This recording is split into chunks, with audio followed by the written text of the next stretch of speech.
This is Neil Ratno Rock Doc here on WDST Radio Woodstock with another episode of This Week in Rock with support from Transcendental and my friend, the amazing dentist and rock star Bruce Milner. Visit Transcendental, his stunning new office at 2 Maverick Road on the corner of Maverick Road and Route 375. Linda Ronstadt celebrated her 78th birthday this past week. By the end of 1978, Ronstadt had solidified her role as one of rock and roll's most successful solo female acts and the highest paid woman in rock, owing to her consistent platinum album success and her ability as the first woman to sell out concerts in arenas and stadiums. Establishing her professional career in the mid-1960s, Ronstadt joined forces with Bobby Kimmel and Kenny Edwards in the folk rock trio The Stone Ponies, which became known for their hit single Different Drum.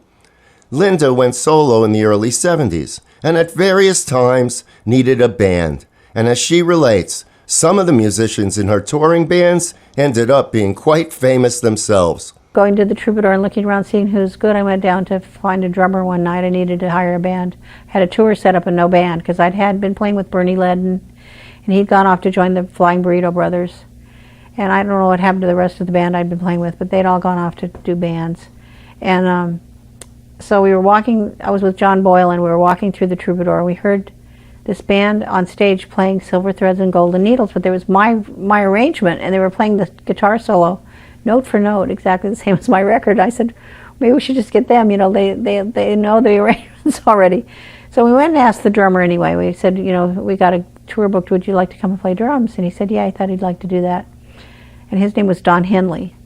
So then I decided, since I couldn't have Bernie Ledden, I was going out with J.D. Souther at the time, and he had been in a band with this guy called Glenn Fry. And he didn't have anything to do. He wasn't working, so I said, ask Glenn, he'll play guitar. So we went out on the road with Glenn and Don and a couple of other guys. We didn't have enough money for everybody to have their own hotel room. So Glenn and Don were sharing a room, and they each discovered that the other was a good songwriter and a good singer. They decided they wanted to do a band together. So Glenn used to refer to Don as the secret weapon because he was always sitting behind the drums and nobody knew he could sing, but he's a really good singer, and Glenn is a really good singer, and they both could write songs really well. So I said, great, you're going to have a band. I've got all these gigs. It's going to be a while before you get the band together, and it's going to get even longer than that before you get a record deal, and even longer before that before you get a record out and you can start playing. So why don't you work for me until you're ready to go sign your record deal? That was fine with them, so it worked out for everybody. Ronstadt has recorded and released over 30 studio albums and has made guest appearances on an estimated 120 albums by other artists. She was inducted into the Rock and Roll Hall of Fame in 2015, was awarded a Grammy Lifetime Achievement Award, and has been a Kennedy Center honoree. Linda retired from the music business in 2011 because she could no longer sing as a result of her neurodegenerative condition called progressive supranuclear palsy.